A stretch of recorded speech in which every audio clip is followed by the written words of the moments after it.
consigo mismo por Cristo y nos dio el ministerio de la reconciliación.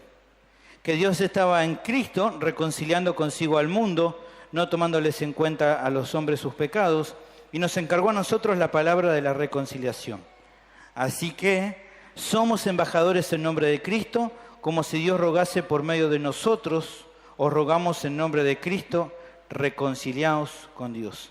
Señor, te doy gracias por esta hermosa reunión que estamos teniendo, por todas las bendiciones que hemos tenido en todo este rato, y mi petición ahora, mi pedido es que vos puedas bendecir este tiempo en el cual voy a exponer tu palabra, que puedas darnos entendimiento para poder comprenderlo, poder estar atento a escuchar tu voz que nos vas a hablar, y también que me ayudes a mí a poder exponer con claridad la palabra y que puedas glorificarte por medio de la exposición bíblica del día de hoy. Pido todo esto en el nombre de tu Hijo Jesucristo. Amén. Si hay algo, creo yo, que tendría que preocupar tal vez a las iglesias evangélicas de este tiempo, no quiero pensar en todo Latinoamérica o en todo el mundo, sino sencillamente me paro nomás en pensar en Argentina. La realidad es que se nota a veces un descuido de las iglesias respecto a las verdades que son más esenciales del Evangelio. Y no solamente me preocupa el olvido que a veces tienen las iglesias respecto a estas verdades, sino lo más preocupante creo que es no solo que lo hayan olvidado, sino que lo hayan cambiado o que hayan puesto otra cosa en lugar de eso. Si tal vez hubieran olvidado, alguien tal vez tendría la esperanza de volver a encontrarlo, pero el punto es que lo reemplazaron con otras cosas. Y hay prácticas y cosas que las iglesias han determinado en estas últimas décadas, años en nuestro país, que realmente son preocupantes, porque no tienen nada que ver con algo que la Biblia nos muestre. Y una de esas cosas, por ejemplo, seguramente algunos de ustedes las conocen, es por ejemplo el decisionismo, ¿no? Es esta práctica que por medio del cual a las personas se le hace como repetir alguna oración especial, en el cual es como que ellos le invitan a Jesús a entrar en su corazón. En algunos casos es pedirle que levante la mano el que esté de acuerdo con algún tipo de predicación o pedir algún tipo de tarjeta donde las personas llenan y ponen todos sus datos, entre otros muchos sistemas, y se le asegura a esas personas de que sencillamente por haber hecho eso, por haber repetido una oración, por haber llenado una tarjeta, por haber levantado la mano, ya son salvos. Y las personas lo creen. Esto no es nada extraño, no es una práctica solamente de una iglesia, sino de varios lugares. Y bueno, algunos creen eso, ¿no? No importa si tuvieron algún fruto de un cambio, sino sencillamente porque llenaron. Y después esas personas terminan convencidas, uno lo charla con ellos y dice, bueno, ¿por qué vos crees que sos salvo? Bueno, porque un día repetía una oración, o me hicieron repetir una oración, o me llenaron una tarjeta, y bueno, eso me lleva a estar seguro de que, bueno, que conozco a Dios.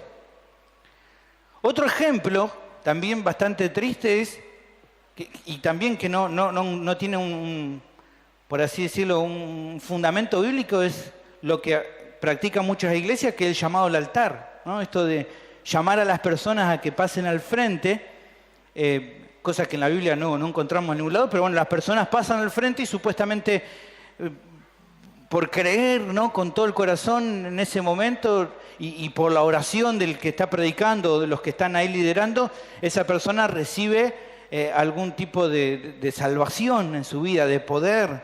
Y lo más triste es que, digamos, le preguntaba, bueno, pero ¿cómo estás seguro de que eso realmente ha hecho efecto? Bueno, porque ellos creen de que por medio de manifestaciones medio raras, ¿no?, temblar el cuerpo, se caen al piso, piensan de que eso es lo que me confirma de que realmente eso es de parte de Dios.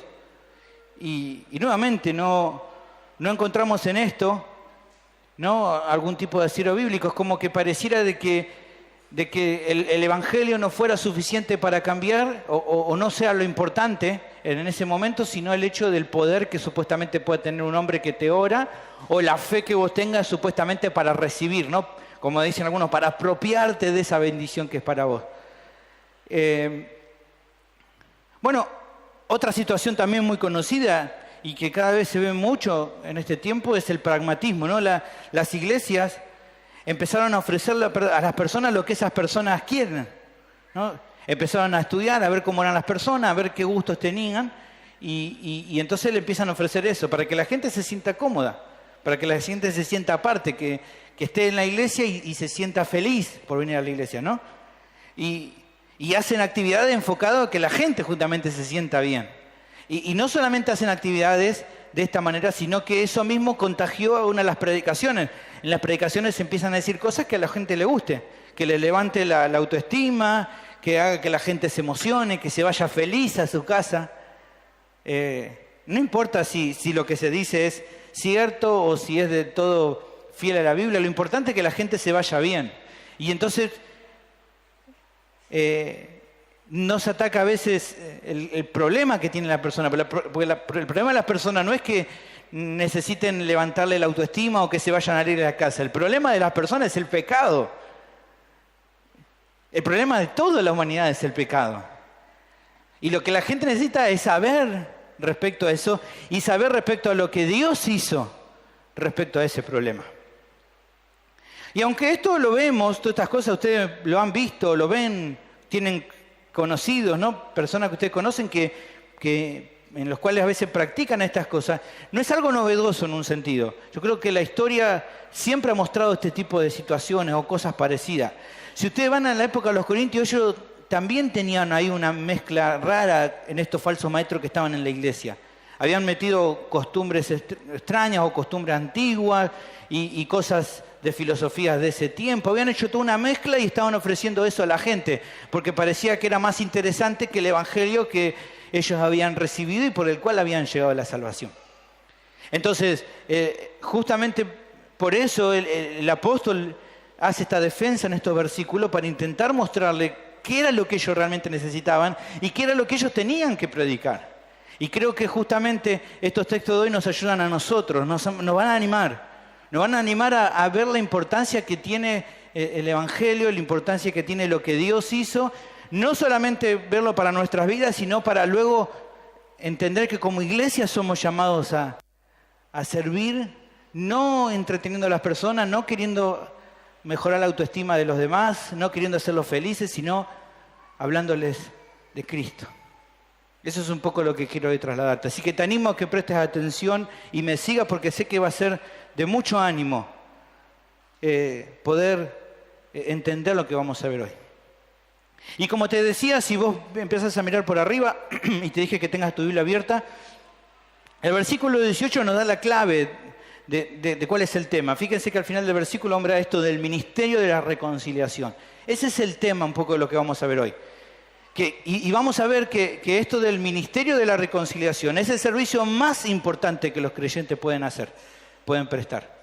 Hoy quiero demostrarte que el ministerio de la reconciliación, como dice uno, dice, bueno, pero ¿qué tan importante? Bueno, es muy importante. Yo diría que es el servicio más importante que vos como cristiano puedes hacer. El ministerio de la reconciliación. ¿Y por qué es tan importante? Bueno, te voy a dar 3 motivos, 3 razones por qué es lo más importante que puedes llegar a hacer. ¿Está bien? El ministerio de la reconciliación es lo más importante que vos podés hacer y quiero mostrarte justamente por qué. El primero de los motivos lo tenemos en el versículo 18. El ministerio de la reconciliación es importante porque Dios se lo dio a los creyentes. El pasaje comienza ahí en el versículo 18 con una conexión con el versículo 17. Dice, y todo esto proviene de Dios, quien nos reconcilió consigo mismo por Cristo y nos dio el ministerio de la reconciliación.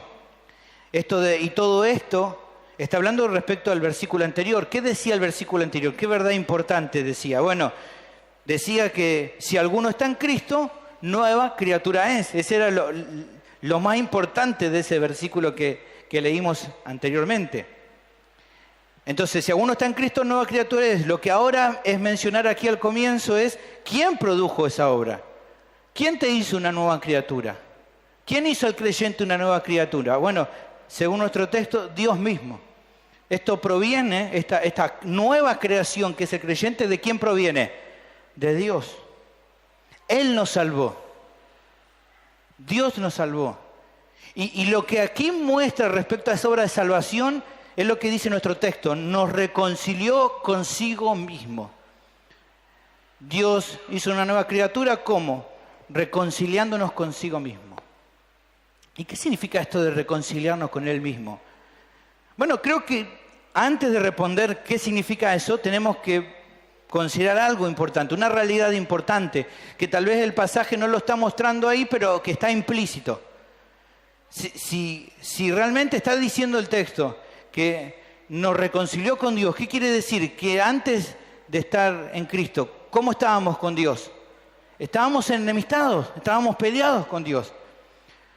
La realidad es que todos los seres humanos, por naturaleza, están enemistados con Dios. Ese es el punto que primero tenemos que entender. En nuestro pecado, cada ser humano le dio la espalda al Creador del universo. Aunque Él nos hizo, Él nos creó, como leyó y si no me acuerdo Mauro, ¿no? Él nos hizo, no nosotros a nosotros mismos. Él nos hizo, aunque Él nos hizo, nosotros lo ignoramos. La Biblia dice en Isaías capítulo 53, versículo 6, cada uno se apartó por su propio camino, cada uno siguió su camino. Él nos creó y aún así nosotros seguimos y hicimos nuestros propios deseos. Por lo tanto, como cada ser humano ignoró a Dios, ignoró su ley, ignoró lo que Él es, las leyes que Él nos dio, entonces cada persona en este mundo se constituyó enemigo de Dios. Él nos creó para su gloria, para disfrutar de su compañía, de su presencia, pero la Biblia dice que todos prefirieron alejarse de Dios. Romanos capítulo 3, versículo 10, hace una ilustración, ¿no? Presenta un marco de esta idea y dice, como está escrito, no hay justo, ni aún uno. No hay quien entienda, no hay quien busque a Dios. Todos se desviaron. A una se hicieron inútiles, no hay quien haga lo bueno, no hay ni siquiera uno, todos se alejaron. Como leía en estos días, el hombre no está enfermo, el hombre está espiritualmente muerto. ¿Por qué? Porque se alejó de su Creador, siguiendo su propio camino. Y para colmo, como estamos muertos, como nos alejamos de Dios, y como estamos ciegos a causa del pecado, no nos dimos cuenta que esta decisión que tomarnos de alejarnos de Dios fue la peor decisión que podíamos tomar en nuestra vida. No nos dimos cuenta que enemistarnos con Él, que estar peleados con Él, ser su enemigo, es la peor decisión que tomamos. Y lo más triste es que en nuestra necedad, en nuestra ceguera, por nuestra culpa, justamente ninguno quiso hacerse cargo de esto. Ningún ser humano quiso hacerse cargo de decir, bueno, mala mía, ¿no? Como decimos cuando jugamos, ¿no? Yo me equivoqué, mala mía. No, nadie se hace cargo de esto. Ningún ser humano dijo, bueno, es mi culpa. Y como no quieren hacerse cargo, como ningún ser humano quiere hacerse cargo, intenta inventar cosas para no pensar en Dios. Para no tener que pensar de que un día tiene que rendir cuenta por lo que hizo. Dios fue bueno, hermano, con la humanidad. Él le dio un mundo para que lo disfrute. Le dio una vida para que la viva para su gloria. Pero en vez de responder a este Dios tan amoroso, que nos dio todo para que vivamos y disfrutemos la vida, en vez de responderle con amor y con bondad, le dimos la espalda. Esa fue nuestra respuesta. Y cuando uno piensa en enemistad, ¿qué se imagina? ¿No? A uno le ha pasado tener amigos en la vida, ¿no? Generalmente cuando una amistad se corta, ¿qué pasa? Hay que ser sincero, ¿no? A veces uno piensa y dice, siempre hay culpa de dos personas, ¿no? Cuando se corta una relación. El otro me trató mal, ¿no? Yo por ahí, en vez de buscar responderle bien, también le respondí mal y nos empezamos a maltratar. Y nos hablamos mal, nos dijimos cosas feas, nos peleamos y la relación se terminó, ¿no? Generalmente, cuando una relación de amistad se corta, siempre hay un poco de responsabilidad, ¿no? Pero en esta enemistad entre Dios y el hombre es diferente.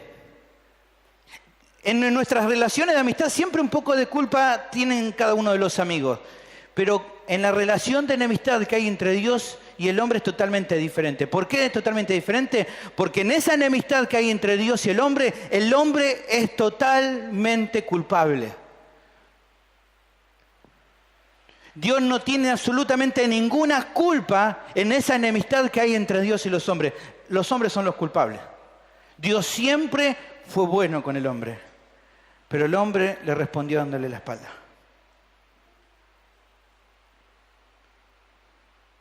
Y aquí entonces que podemos entender lo que está queriendo decir el pasaje. Aunque el hombre, los seres humanos, el hombre, la mujer, son los únicos responsables de esta enemistad con Dios, estamos viendo que es así, nosotros, el ser humano, el pecador es el único responsable por esta enemistad con Dios. Aunque esto es cierto, Dios, en su gracia infinita y misericordia total y bondad, Él toma la iniciativa para arreglar esta relación que está rota.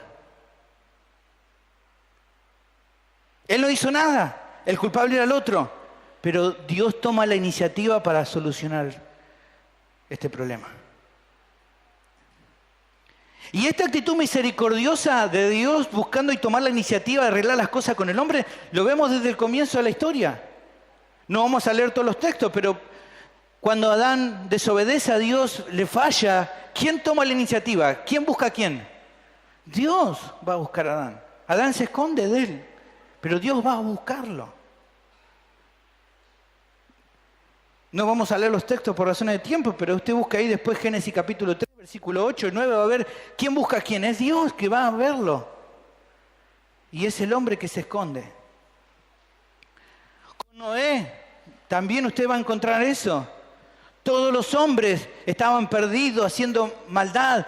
Dios se cansa, se duele en el corazón por ver la situación de cómo el hombre le da la espalda. Toda la humanidad estaba en esa situación. Pero dice la palabra que Noé halló gracia ante los ojos de Dios.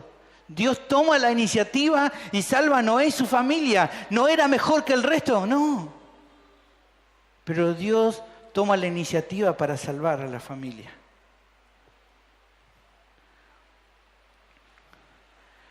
En Hebreos capítulo 11, versículo 8 nos habla de que Dios busca a Abraham, lo llama allí de entre el medio de un pueblo pagano. Él llama a Abraham. Fíjese, por la fe de Abraham siendo llamado. ¿Qué pasó primero? ¿Fue primero la fe de Abraham o fue primero el llamado de Dios? Dios lo llama primero. Dios toma la iniciativa. Luego en Génesis capítulo 18, versículo 17, nos habla, fíjense, Dios tiene una relación con Abraham y le dice, y dijo Jehová, ¿encubriré yo a Abraham lo que voy a hacer? Habiendo de ser Abraham una nación grande y fuerte y habiendo de ser bendita en él todas las naciones de la tierra. Dios toma la iniciativa y le cuenta de los planes que tenía. En una muestra de gracia, Él es el Dios eterno, grande y poderoso, pero decide tener una relación con Abraham y no se esconde, le cuenta planes. Y vemos después a Abraham intercediendo, ¿no? Diciéndole, pero no como si fuera una relación de amistad, no le dice, pero mirá, si hay 50, vas a matar a todos. No, bueno, si hay 50, no. Bueno, mirá, ahí sí hay 40, es como que empieza, ¿no? a regatear. Y estaba hablando con Dios.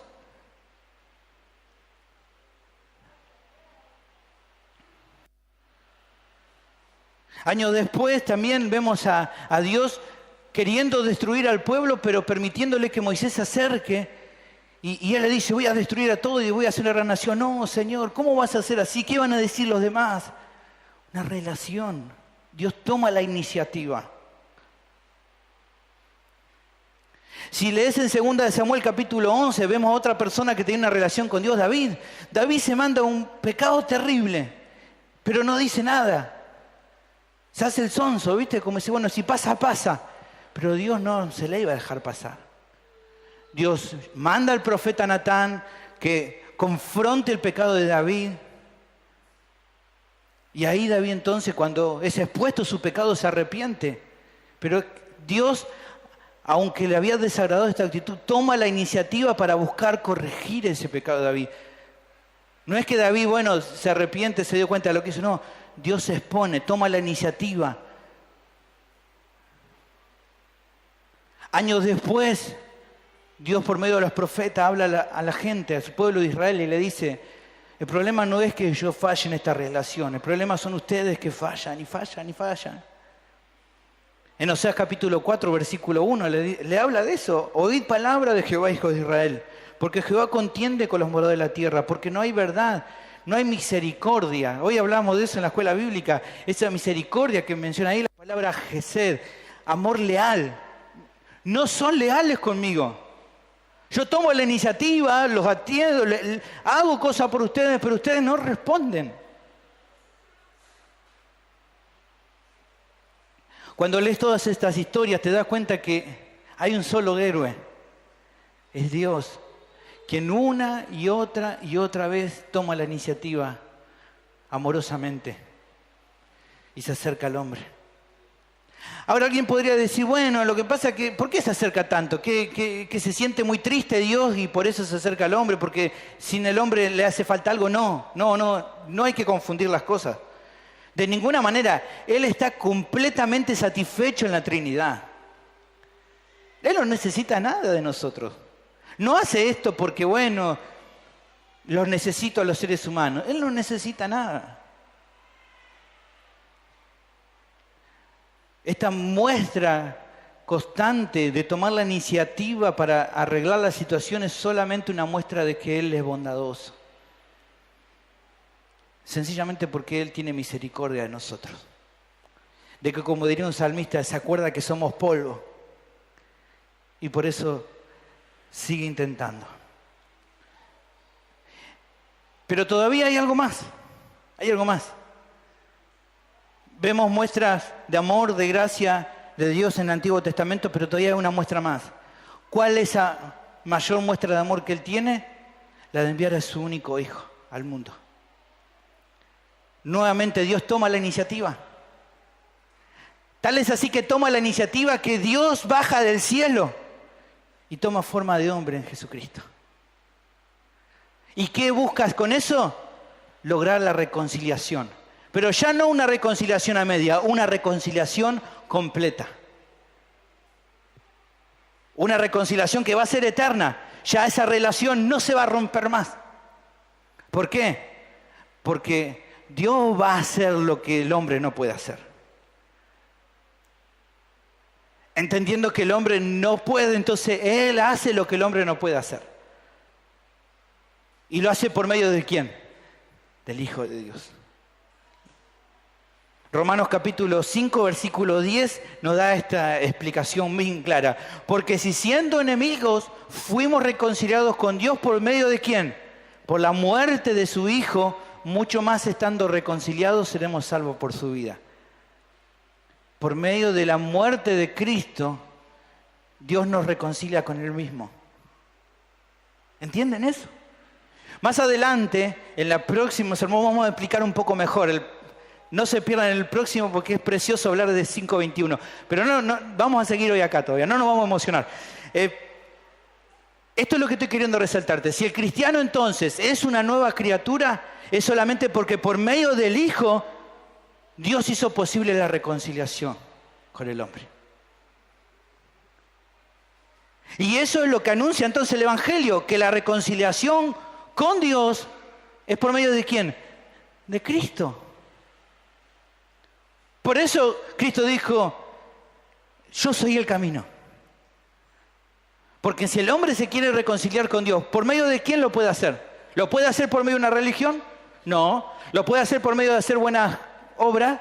No. Solamente por Cristo.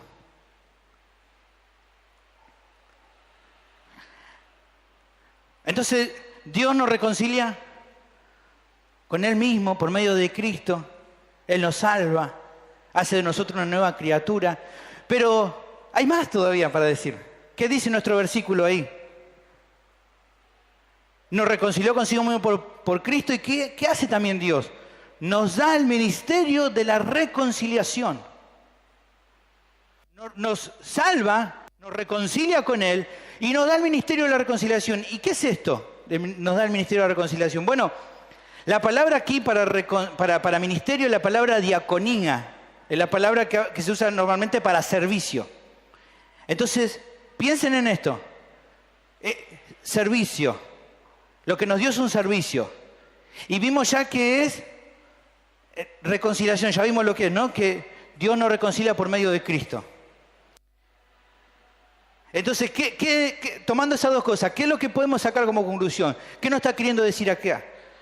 Lo que nos está queriendo decir acá es que Dios le da a los creyentes, les manda a los creyentes a que sirvan en su obra, transmitiendo a los demás, ¿qué cosa? Que la reconciliación con Dios es posible por medio de Cristo. Esto es el ministerio de reconciliación. ¿Vos ya entendiste que fuiste reconciliado con Dios? Genial. Bueno, ahora Dios te manda que le cuentes a otro que se pueden reconciliar con Dios. Que es posible. Y si te preguntan, ¿cómo es posible? ¿Qué le vas a decir? Por medio de Cristo, obviamente. Entonces, esta es la primera razón de por qué es tan importante transmitir este mensaje. ¿Por qué es tan importante servir en este ministerio de reconciliación? Nuestro texto nos dice por qué. Porque Dios nos mandó. Dios nos dio este mandato. Dios nos dio esta comisión. Dios te dijo, bueno, ahora te salvé, ahora hablarles a otro de lo que yo hice por la humanidad. A veces nos equivocamos. No está mal que testifiquemos respecto a lo que Dios hizo por nosotros. Como una introducción a mostrar lo que Dios hizo el cambio. Solo está bien, pero tenés que mencionar quién hizo posible eso, que es por medio de Cristo. ¿Por qué lo digo? Bueno, a veces me ha pasado estar, cuando era más joven, en una iglesia donde el testimonio contaba a la persona 45 minutos, ¿no? Que era asesino, que había robado, que robó tal banco, que hizo un montón de cosas, que hizo de todo, ¿no? Hasta le pateaba el perrito, un tipo re malo. Y después 3 minutos, pero Dios me salvó y bueno, acá estoy, ¿no? ¿De qué sirve? Contá que Dios te reconcilió por medio de Cristo. Eso es lo más importante que tenés que contar. Ahora, Dios nos manda a nosotros a transmitir el misterio de la reconciliación, hablar sobre lo que Él hizo. Y esto es tremendo porque Hebreos capítulo 1, versículo 1 y versículo 2 nos habla de que en otro tiempo, dice, Dios habiendo hablado muchas veces y de muchas maneras, en otro tiempo a los padres por los profetas, en estos postreros días nos ha hablado por el Hijo, a quien constituyó heredero de todo y por quien asimismo hizo el universo. El ministerio de la reconciliación, de que las personas se volvieran a Dios, en la antigüedad fue dado por los profetas. Los profetas que decían, arrepiéntanse, vuélvanse a Dios de todo corazón, humíllense. Hace 2000 años atrás, Jesucristo vino a este mundo a hablar de lo mismo. Arrepiéntanse, vuélvanse a Dios, dejen sus religiones, dejen de vivir la vida como ustedes quieran, síganme, busquen a Dios. Pero desde que Cristo fue al Padre, la responsabilidad de ahora hablarle a las personas, ¿de quién es? De la iglesia. Dios nos ha encomendado esta tarea, pregonar este mensaje. A nosotros, y sí, a nosotros. ¿Pero por qué eligió a nosotros? ¿Por qué no eligió a un profeta como Elías? Bueno, ¿saben para qué? Como leímos hace un ratito, para que se gloríe y glorice en el Señor. Para mostrar su gracia. Para mostrar que tenemos este tesoro en vaso de barro.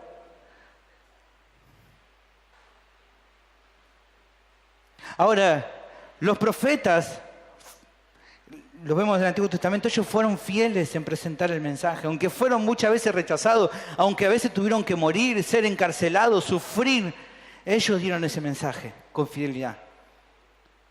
Cristo vino al mundo y trajo el mensaje, dice, yo no vine a hablar de mi parte, lo que el Padre me dice que yo digo. ¿Y cómo fue el mensaje? Él fiel a lo que el Padre le dijo.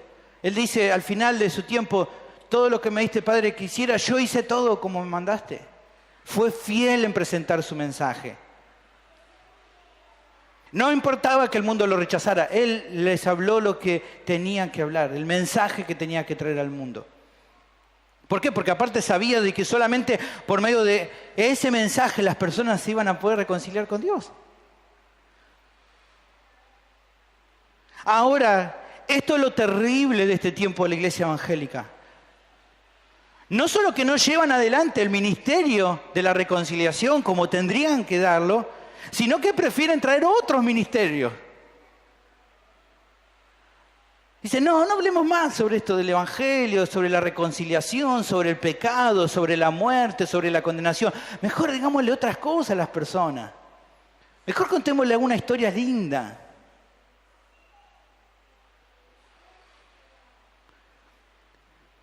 Y lo más terrible al hacer eso, ¿saben qué es? Que cuando lo dicen, no solo en un púlpito, sino cuando las personas dejan eso y empiezan a hacer otras cosas, están poniendo en boca de Dios cosas que Dios no dijo. Eso es lo más terrible. ¿Por qué? Porque Dios no les mandó a decir eso. Es más, porque Dios ni siquiera les mandó. Dios no le dio ese ministerio.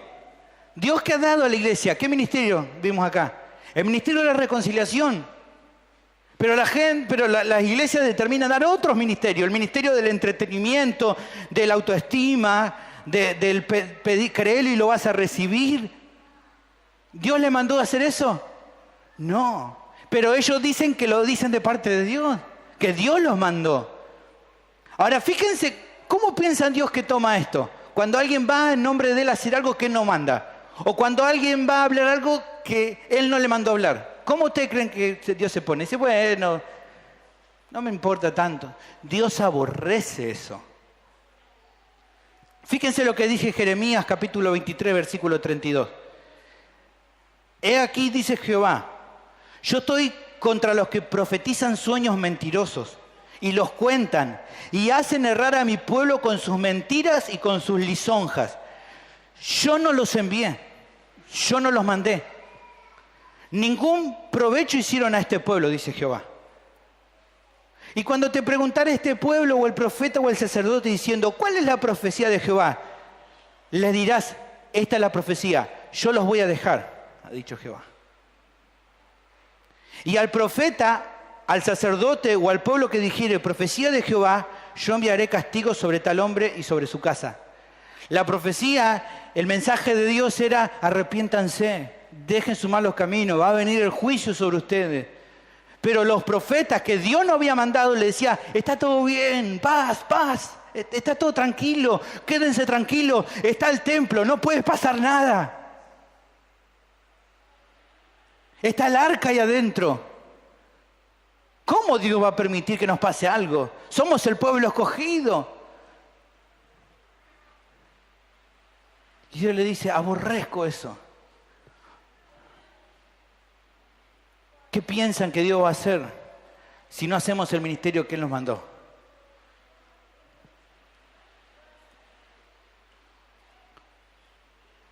Dios le da a los cristianos diferentes dones. Algunos le da don para enseñar, a otros para servir en diferentes áreas de la iglesia local. Eso lo sabemos, ¿no? Pero más allá de los diferentes dones que Dios te ha dado, la responsabilidad del ministerio de reconciliación, ¿para quién es? Para todos. Nos dice ahí, le dio el ministerio de la reconciliación al pastor que predica o al hermano que sale a evangelizar. ¿A quiénes le dio? A todos los creyentes. Entonces, te toca discipular, te toca predicar el evangelio a tu vecino, te toca aconsejar a algún hermano que te pide un consejo, te toca exhortar a alguien, te toca pararte y dar una enseñanza. ¿Qué tenés que hablar? ¿Acerca de qué? Del ministerio de la reconciliación.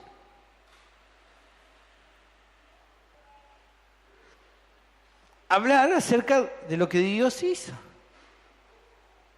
Ahora, ¿estás haciendo esto que Él te mandó a hacer? ¿Lo estás haciendo?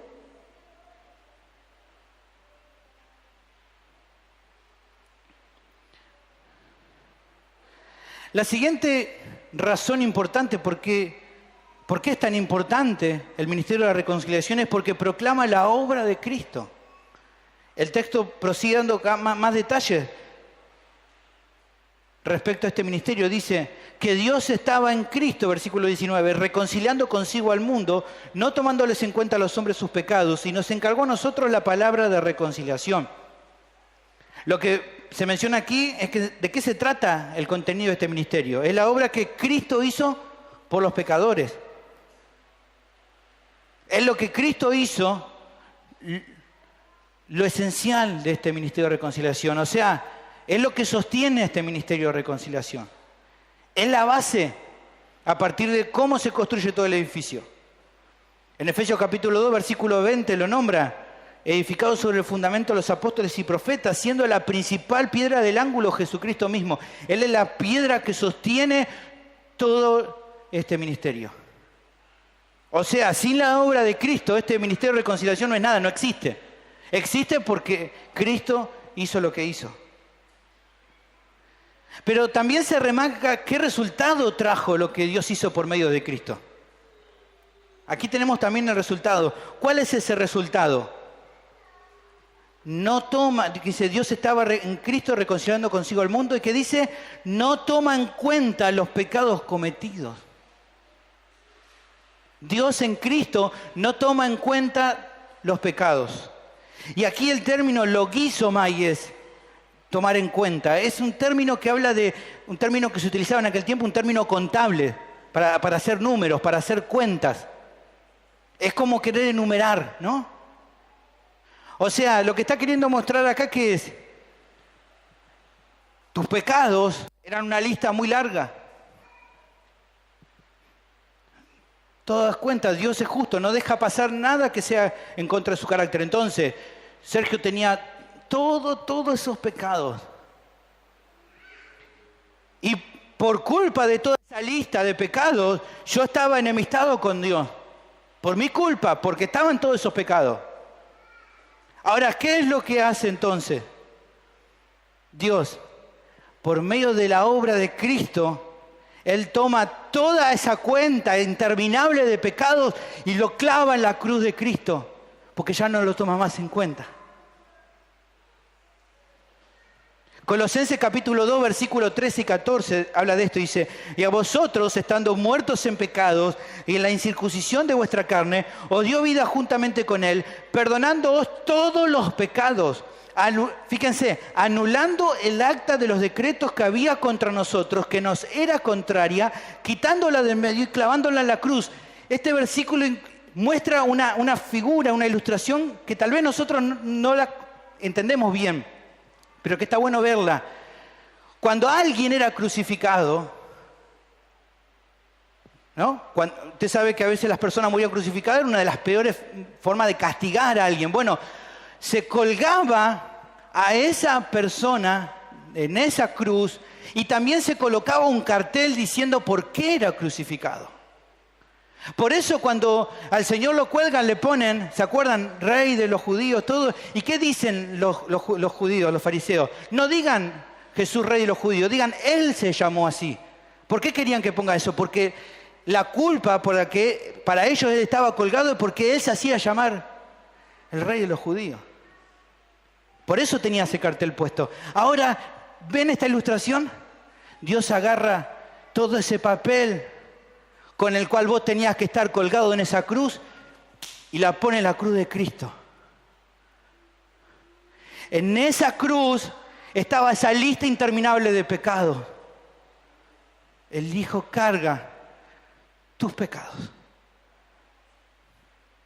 Esa lista, esa acta de decreto que había en tu contra, que te era contraria, la quita de en medio y la clava en la cruz de Cristo. Es en esta actitud amorosa del Señor que reflexiona el salmista. ¿Se acuerdan? Le pedí que buscaran en Salmo 130, versículo 13, en versión Biblia de las Américas. Dice: Señor, si tú tuvieras en cuenta las iniquidades, ¿quién, Señor, podría permanecer? Pero en ti hay perdón para que seas temido. volviendo a nuestro texto, dice, bueno, volvemos al versículo 19, dice, reconciliando consigo al mundo, ¿no? Y que se mencione que Dios no toma en cuenta el pecado del mundo, no se refiere a que Él perdone los pecados de toda la humanidad, que salve a todos. No es así. De hecho, si vemos en la Biblia, encontramos que aquellos que se reconcilian con Dios, aquellos que Dios salva, son los menos. No son los muchos, son los menos. Fíjense en Mateo capítulo 7, versículo 13, dice, entrad por la puerta estrecha, porque ancha la puerta y espacioso el camino que lleva a la perdición. Muchos son los que entran en ella. Pero dice, porque estrecha es la puerta y angosto el camino que lleva a la vida, y pocos son los que la hallan. Entonces, no es la salvación para todos. No es que Dios perdona y todos se van a salvar. No es eso lo que está diciendo. Entonces, ¿qué está queriendo marcar aquí? Bueno, lo que se remarca aquí, la actitud de Dios de reconciliar personas de todo el mundo. O sea, la salvación no es para un grupo especial. Cuando recién comenzó la iglesia allí en el siglo I, ellos pensaron que eran para los judíos nomás. Empezaron a darse cuenta que esta salvación, ¿para quién eran? Para gente de todo el mundo. No era un grupo especial, sino para personas de toda raza, de toda lengua. ¿Y cómo lo comprobamos esto? Bueno, Apocalipsis capítulo 7, versículo 9 nos ilustra esta verdad. Dice, después de esto miré, dice el apóstol Juan, y he aquí una gran multitud, la cual nadie podía contar, de todas naciones y tribus y pueblos y lenguas, que estaban delante del trono y en la presencia del Cordero, vestidos de ropas blancas y con palmas en las manos, y clamaban a gran voz diciendo, la salvación pertenece a nuestro Dios, que está sentado en el trono y al Cordero. De todos pueblos se salva. Por eso no nos avergonzamos de anunciar el Evangelio al mundo. ¿Por qué? Porque es poder de Dios para salvar a todo tipo de personas sin distinción. Por eso es que debemos llevar este Evangelio hasta el fin de la tierra. El Señor le dijo a los discípulos, recibiréis poder cuando haya venido sobre vosotros el Espíritu Santo. Me seréis testigo en Jerusalén, en Judea, en Samaria y hasta lo último de la tierra.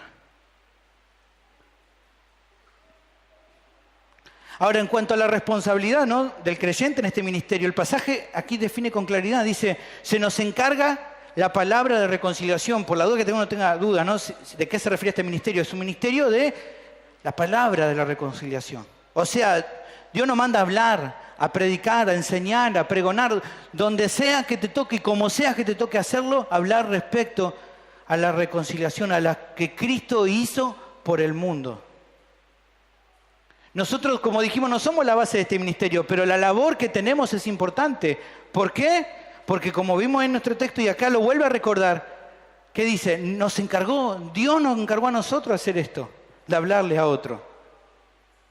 Pero hay una razón importante que está aquí y que se muestra con claridad. ¿Qué cosa? Dijimos que es importante porque Dios lo mandó y también ¿por qué? Porque este ministerio de reconciliación habla acerca de ¿quién? De Cristo. Habla acerca de Jesucristo. Por eso es importante. Y pensando en eso, hay algo más que tengo que decir. Hermanos, no hay mayor bendición para los creyentes que hablar de Cristo. Si usted se pone a pensar qué delicioso que es hablar. Mencionarlo nomás ya es una bendición. Jesús, mi Salvador, la vida, la verdad, el camino, el buen pastor, la puerta, la luz del mundo, la vid verdadera, el pan de vida. Sus nombres muestran el valor que tiene, la preciosura de Jesús. Nombrarlo nomás, nuestro corazón se estremece decir Jesús, mi Salvador. Mencionarlo debe ser lo más dulce que puede estar en nuestra boca. Hablar del ministerio de la reconciliación es hablar del Evangelio, y hablar del Evangelio es hablar de Jesucristo, porque Él es el centro del Evangelio. Él es precioso. Cuando la luz iluminó nuestra vida el día que Dios nos salvó, ¿Qué fue lo primero que vio nuestra vista, espiritualmente hablando? ¿A quién vimos? A Jesús. 2 Corintios 4:6, porque Dios que mandó que de las tinieblas resplandeciese la luz, es el que resplandeció en nuestros corazones para iluminación del conocimiento de la gloria de Dios en la faz de Jesucristo. Él fue lo primero que viste. Y seguramente que cuando nos vayamos de este mundo, lo más precioso que vas a ver, ¿a quién nace? A Jesús. Mi mayor esperanza es que cuando mis ojos se cierran en este mundo y se abran en el cielo, sea que Él me esté esperando a las puertas de esa gran ciudad, como de aquel peregrino que caminó y sabía que en las puertas estaba su Señor esperándolo.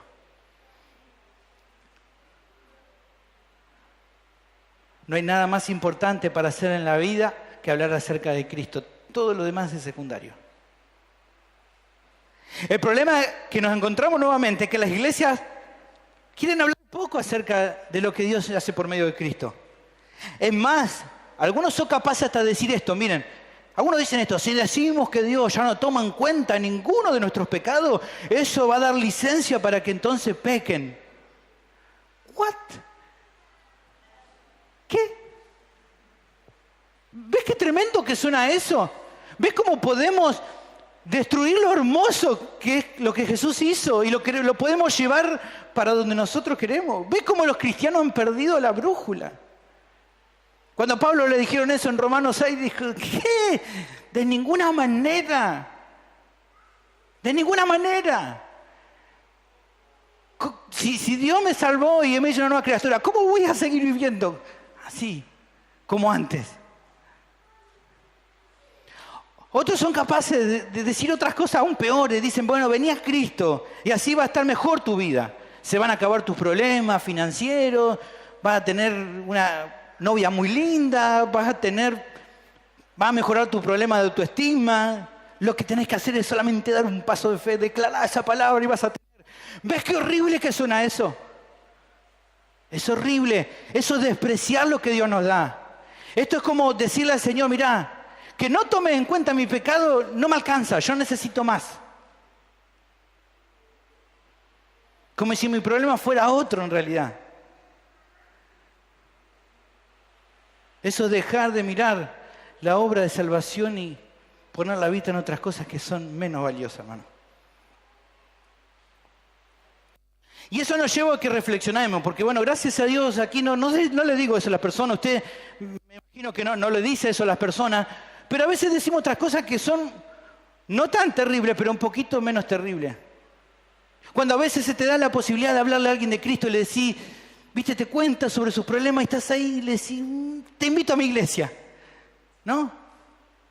Bueno, vení a cosa, bueno, voy a estar orando por vos. Tienen la oportunidad de hablarle y no le hablan acerca de Cristo. Eso es casi tan terrible como lo que acabo de mencionar. ¿Por qué? Porque Dios te encomendó, ¿qué cosa? La palabra de la reconciliación, que habla acerca de Cristo. ¿Y vos qué hacés? No lo hacés. Lo dejás para otro momento, le tirás la responsabilidad a otro. Va a ir a la iglesia y ahí va a escuchar, ¿no? Va a escuchar que los hermanos predican el evangelio, va a escuchar que el pastor predica el evangelio. Alguien mejor que yo le va a hablar. Pero ¿sabés qué? ¿A quién encomendó el ministerio de la reconciliación? A vos. Ahora mi pregunta es, ¿estás hablando de Cristo a los demás? Finalmente, la tercera razón de que el ministerio de la reconciliación es importante es porque llama a las personas a que se vuelvan a Dios. Dijimos que es importante porque Dios nos lo dio, nos lo encomendó. Dijimos que es importante porque habla acerca de Cristo. Y decimos que es importante porque llama a las personas que se vuelvan a Dios. El pasaje concluye mencionando cuál es la respuesta que se espera ante el llamado. Dice, así que somos embajadores en nombre de Cristo, como si Dios rogase por medio de nosotros. Os rogamos en nombre de Cristo, reconciliados con Dios. ¿Cómo comienza aquí el texto? ¿Qué dice al principio? Así que, así que marca que es una conclusión. ¿Está bien? ¿Y cuál es esa conclusión? Que somos embajadores en nombre de Cristo. La palabra aquí usada en el original era la idea de aquellos que eran escogidos para llevar un mensaje de parte de un rey, o sea, de las personas como más importantes, de más confianza, a las cuales se le mandaba a dar un mensaje. Ahora, ¿quiénes son embajadores de Cristo nomás? En nombre de Cristo. ¿El pastor? No, ¿quién dice? Todos. O sea, Dios tiene confianza en vos para que vayas y des ese mensaje. Para que vayas y le hables a otro. La palabra entonces habla de alguien que se le encomendaba mandar algo. Evidentemente, cuando uno es embajador, la importancia no está tanto en la persona, sino que en el mensaje que tenía que dar. Y tenía que darlo bien ahí lo que le habían dado, el mensaje. No podía agregar cosas. El embajador no puede decir otra cosa, no puede decir lo que él quiere, sino lo que quien le encomendó la tarea le dijo que tenía que decir. Y estos embajadores, ¿no? ¿En nombre de quién se presentan? ¿Qué dice ahí? En nombre de Cristo. O sea, somos el canal que Cristo usa para transmitir su mensaje a otros. ¿Y qué es lo que le decimos? ¿Qué es lo que tenemos que decirle? Que entendiendo lo que Cristo hizo por los pecadores, ellos tienen que volverse a Él de todo corazón. Eso es lo que tenemos que decirle. Lo que proclamaban los creyentes, lo mismo que dijo el Señor cuando estuvo en la tierra. ¿Qué dijo Él? El tiempo se ha cumplido, el reino de Dios se ha acercado, arrepiéntanse y crean en el Evangelio. Eso es el mensaje que damos. Cuando usted envía un mensaje, generalmente, ¿qué espera? Muchas veces, una respuesta, ¿no? Usted manda algo, le dice, mira, le decís a tu esposo, ¿no? ¿A qué hora llegas para comer? Y él te responde, a las 5. Después no cumple, ¿no? Pero te dicen a las 5, a las 6. ¿Qué querés comer? Y él responde, milanesa con puré. Y ella te responde, pero estábamos a dieta. Ah, bueno, que sea con ensalada, ¿no? Hay como un mensaje de ida y de vuelta, ¿no? Diciéndose cosas.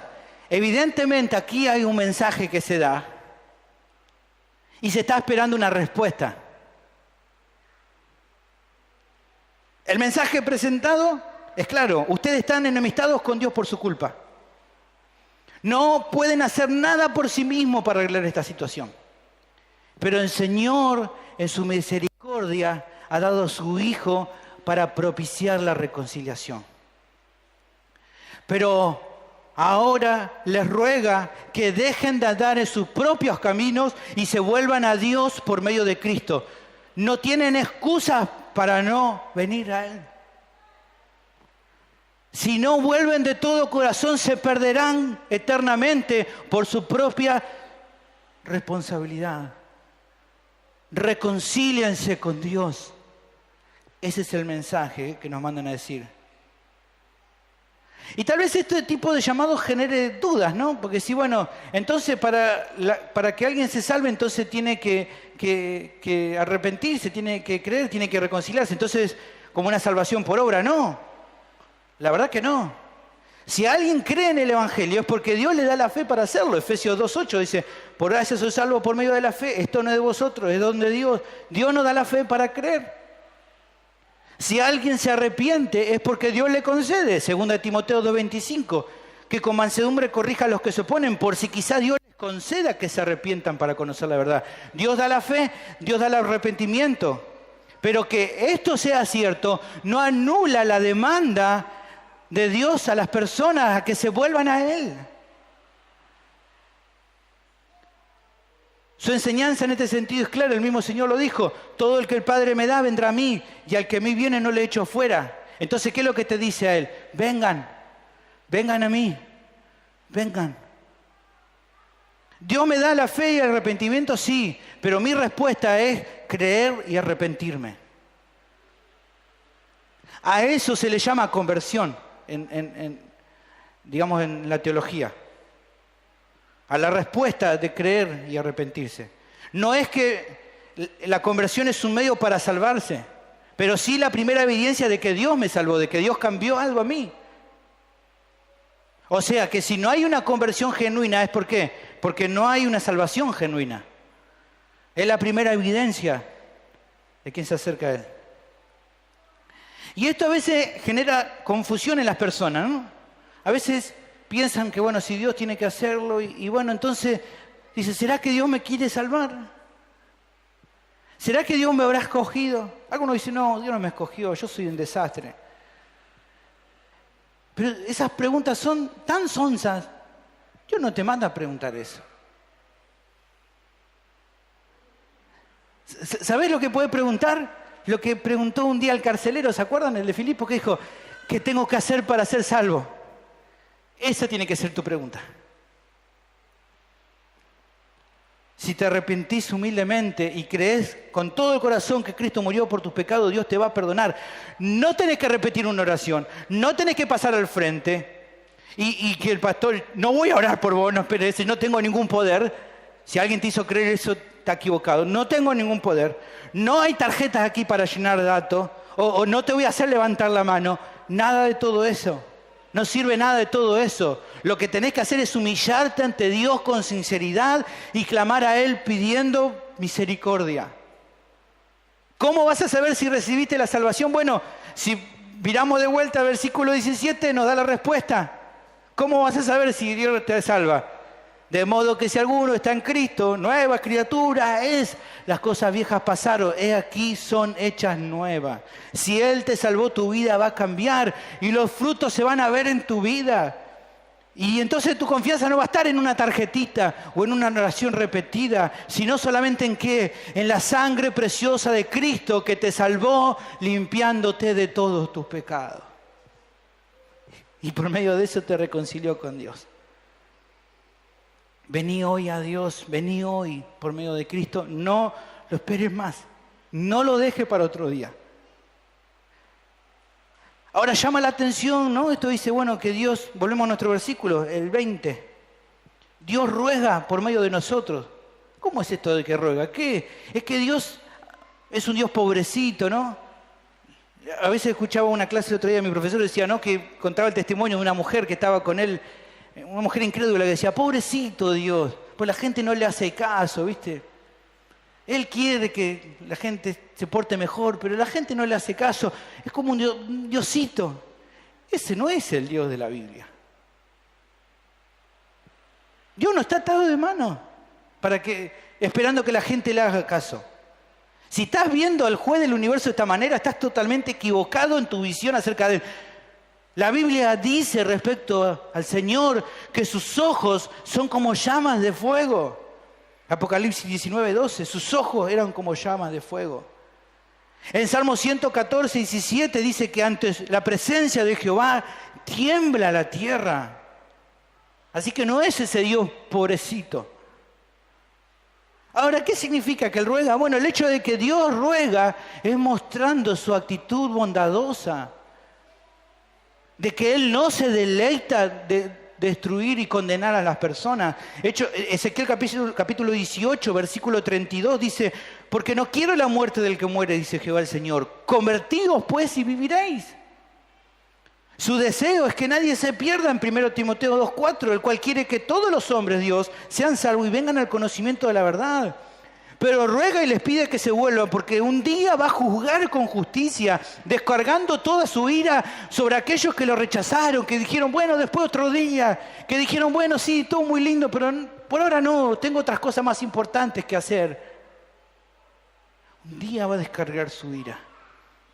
Romanos capítulo 2, versículo 5 dice, pero por tu dureza y por tu corazón no arrepentido, atesoras para ti mismo ira para el día de la ira y de la revelación del justo juicio de Dios, el cual pagará a cada uno conforme a sus obras. Vida eterna a los que perseverando en bien hacer buscan gloria y honra e inmortalidad, pero ira y enojo a los que son contenciosos y no obedecen a la verdad, sino que obedecen a la injusticia. Tribulación y angustia sobre todo ser humano que hace lo malo, el judío primeramente y también al griego. Por eso ruega, porque si no te arrepentís, no te volvés de todo corazón, un día te va a castigar. Ahora mi pregunta es, ¿qué vas a hacer al respecto con este llamado? ¿Qué vas a hacer? ¿Vas a seguir tu propio camino? Hay algo más que se nota en todo esto, ¿no? Y creo que la tercera razón para servir a Dios por medio, ¿no?, del Ministerio de la Reconciliación, servir a otros. Como te dije, es un llamado a que las personas se vuelvan a Dios de todo corazón. El problema del ser humano es el pecado. Mostrarle el pecado a las personas no es una mala noticia para ellos, sino es darle el diagnóstico respecto a la condición en la que están. Ahora, si le mostrás su problema y no le mostrás cuál es la solución correcta, es como querer combatir un tumor con una aspirina, no sirve de nada. Decirle a alguien, ante la realidad de su pecado, que lo que tiene que hacer es, bueno, ponerse las pilas, es un remedio inútil. El mensaje tiene que ser ¿cuál? Vení a Cristo. Poné tu confianza en Él, no en lo que vos puedas hacer. Ese tiene que ser nuestro mensaje. Pero también por alguna razón, a la hora de hablar con los demás creyentes, también nos desviamos de esta verdad. A veces cometemos ese error. Hermanos, es muy claro en la Biblia que nos manda que debemos tomar muchos pasos prácticos para combatir contra el pecado. Mateo capítulo 5, versículo 29 dice, si tu ojo derecho te da ocasión de caer, sácalo, échalo de ti, pues mejor es que se te pierda uno de tus miembros y no que todo tu cuerpo sea echado en el infierno. Si tu mano derecha te da ocasión de caer, córtala, échala de ti, mejor es que se te pierda uno de tus miembros y no que todo tu cuerpo sea echado en el infierno.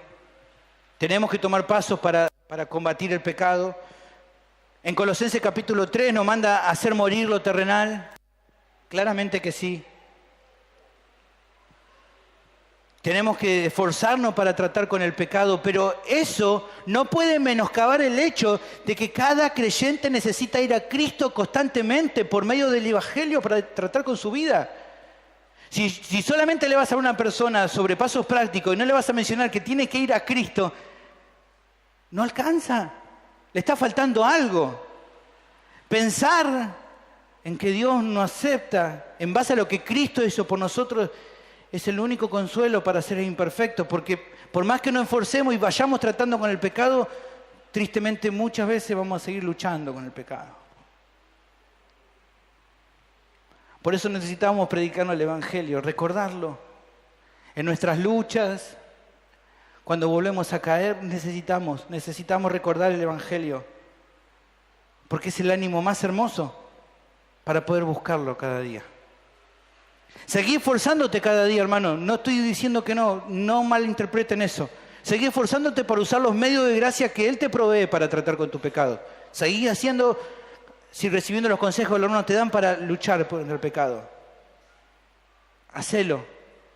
Pero seguí también acercándote con sinceridad ante el Señor cuando estés tentado o cuando tal vez vuelvas a pecar, volvé a recurrir a Él. Sabiendo, como dice Juan, que si confesamos nuestros pecados, Él es fiel y justo para perdonar nuestros pecados y limpiarnos de toda maldad. Por eso, reflexionando eso, que te animo a que sigas hablándole a los otros creyentes que nunca dejen de considerar el Evangelio de Cristo. Nunca te olvides de entender esto y de anunciar esto a los demás. Por medio de Cristo, Dios nos reconcilia con Él. Tus problemas y el de los demás no es la baja autoestima. No es que necesiten que sus problemas, el problema de los otros creyentes, que se solucionen. No es eso. No es que los otros creyentes necesitan experiencias místicas, ¿no? O segundas experiencias, o que, bueno, vamos a hablar con el pastor para que ore por vos. No le digas eso a la persona. Y no te digas eso a vos mismo. Nada de eso te hace falta, porque tu problema es con el pecado y en cómo eso afecta a la relación con Dios. El problema en tu vida, hermano, no es que alguien a quien amabas te falló. Tu problema no es que tengas poca confianza en vos mismo o que nadie te entienda. El asunto con tu vida es el pecado. Y la respuesta a ese problema es solamente Cristo. Si afrontás el problema de una manera errónea, vas a traer a tu vida decepción, desánimo. Cuando luches con el orgullo y creas que el problema es, bueno, porque mis papás no me trataron bien, porque un ser querido me dejó, mi esposo me dejó. Si pensás que ese es el problema, te estás equivocando. Ese no es tu problema. Tu problema es tu pecado.